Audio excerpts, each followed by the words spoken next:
everyone, welcome to another episode of Coffee at Rosevine Cottage. Would you take a moment and like and share this video with your friends, and we'll dive right in. For the last couple of weeks, we've been talking about the empty, dry seasons in our life. The truth is, there is no shame in returning empty, but don't stay there. So often we allow the pain of empty to drive a wedge between God and us. We let it drive us behind a self-imposed wall in a useless attempt to hide from the pain, the questions, the shattered places, to keep us from our Savior's arms. We allow it to become an excuse for staying locked behind solid walls. Plug back into Him. Fill back up. Let God pour over your bruised soul like a soothing balm. Several years ago now, we walked down the road of foster care. For years, our family had prayed for more children. We prayed about adoption and getting into foster care. And then one day, there we were with a 2-year-old and newborn, ready to provide for them, love them, and embark on a new journey. Somewhere in the curriculum and the smiles, they forget to tell you that as you begin to love the rough places off these kids, you'll find that you have rough places. They neglect to mention that your heart is going to be broken. Not once, but over and over and over. As you begin to peel back the layers of these children, they forget to tell you that these kids will teach you things that you never knew about the world or yourself. They forget to tell you how these kids will open your eyes to the darkest parts of the world we live in. Will bring it into crystal color with them. Like why a 2-year-old doesn't have clothes that actually fit him, or why he can only say 3 words, or maybe why he doesn't cry when he's dropped off with complete strangers in a strange home, or why he wakes in the middle of the night screaming as if the monsters under his bed are real and out to get him. They forget to prepare you on how to keep the horror off your face the moment you try to help little feet into pajamas and find a ring of purple fingerprints around their ankle. All of the training doesn't prepare you for the early dawn hours as you lay on the carpet in absolute exhaustion, as a 2-year-old clings to your hand as if it were a lifeline as he sleeps. They forget to tell you how to respond when well-meaning people cheer for your successfully reunited family. They don't tell you what to say when people comment on your family photos and say you looked happier before. They forget to tell you how to breathe when your heart is in 1,000 pieces and your lungs are clamped in an iron grip, and your life feels like a bomb has gone off and shattered the tender normal that's taken root. They don't tell you that look in a 2-year-old's eyes when you drive off for the last time will haunt you. I remember the day the youngest left our care. A storm raged outside, but something drove me to our church that night. I was hurting. I was angry. I didn't understand, but I knew I had to go. I sat in the dark corner and cried as the music poured over my soul. Sometimes the only words you can whisper in the wasteland when everything has been destroyed is, "You are still good, and I still trust you." But that's enough. It's taken a lot of years to be able to see the good in that dry season. Yes, it's still raw. The pieces aren't all back together, and they don't look like they used to before. But the dry season changes each of us. It's here, like in the deep water, that our faith is forced to grow or wither. This season lays bare. It rips open places we thought were buried deep and dealt with.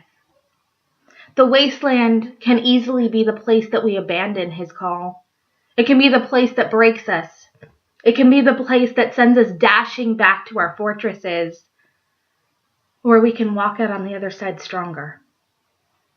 For 6 agonizingly beautiful months, we were family to 2 sweet, incredible little boys. 2 children that God brought into our home for a brief time. No, they probably won't remember us. Perhaps we didn't change anything. In the long run, maybe we didn't do any good. Only God knows what the fruit of the dry season will be. Sometimes we are privileged to see it on this side of heaven. Sometimes we just have to wait. For 6 months, they knew unconditional love and family. But perhaps they were brought to us for another reason. Maybe they were brought into our lives to chase us from our fortresses that we'd retreated behind, so God could deal with the rough places we were trying so hard to hide. It's impossible to love from behind a wall. It requires stepping out and risking getting hurt. 6 months may have been a drop in the ocean, but He takes our small offering and uses them in ways we'll never understand or know. We can allow the pain, the emptiness we feel to make us like the leper in Matthew 8. We can enable our problems, our situations, our circumstances to become a banner under which we live until it becomes like a disease, until it permeates each and every inch of us, turning what has been flesh into an unfeeling stone. We can't hurt when we can't feel. Leviticus 13 explains how this man would have had to live. As a leper, he was unclean, which meant he had to live away from everyone else. He couldn't touch anyone or anything, or they would become unclean. So he had to stay at least 50 paces away at all times, and if anyone came near, he had to announce his condition. Leprosy literally takes away your ability to feel. Even a small cut could kill you because you can't feel it and it can get infected.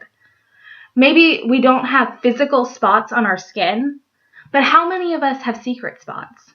How many of us have become numb and wounds that should have been dealt with so long ago have been allowed to fester? How many of us are living in exile behind walls trying to hide from the past and the pain? This man is only remembered by the issue he had. It had become his identity. In essence, he was a dead man walking. He had no name. There was no cure. This was it. This is how he would spend his life. We aren't told what prompted him to come to Jesus that day. That act could have gotten him stoned. We don't know what gave him the courage or the desperation to risk it and kneel at his Savior's feet. But we do know what happened when the man with no name came to the name above all names. It washed away every other name. It flooded over his wasteland and resurrected what had been buried. Do you need that same flood to come into your dry season? To wash away the words that have become you, void, spent, dried up, and the walls you've built? Do you need a Savior like this man that can feel what you can't? You see, when what is dried up comes to the living water, the void is filled. A wasteland cannot exist where He is poured over the soil. I want you to read Jeremiah 24:7 and 29:13, James 4:8, Matthew 5:6, Psalms 63:1, Isaiah 26:9 and 44:3, and Deuteronomy 6:12 this week. The first touch this man felt on his skin was the touch of the one who had clothed him in flesh. God is I am. I am the answer to your need. Your need will change along the journey, but He will always, always, always be the answer. Turn back into Him. Tuck in. Allow His touch to bring feeling to the dead places. Sometimes the wasteland looks like a grave, but He is the resurrection. And He is about to flood through your dry season. Stop hiding from the one thing that can bring life back to the wasteland. Run to Him. Reclaim the wasteland. Peel back the places that have been growing hard and allow Him to fill you once more. Leprosy kept this man separated from people. It tried to keep him from the one person that could save him. Our dry places can act in the same way, keeping us from the only one who can restore and mend. But to come to our Savior's feet requires we come face to face with the pain and regret and confusion and dysfunction and allow the mask to fall away so that He can pour back into the places that we let stay empty.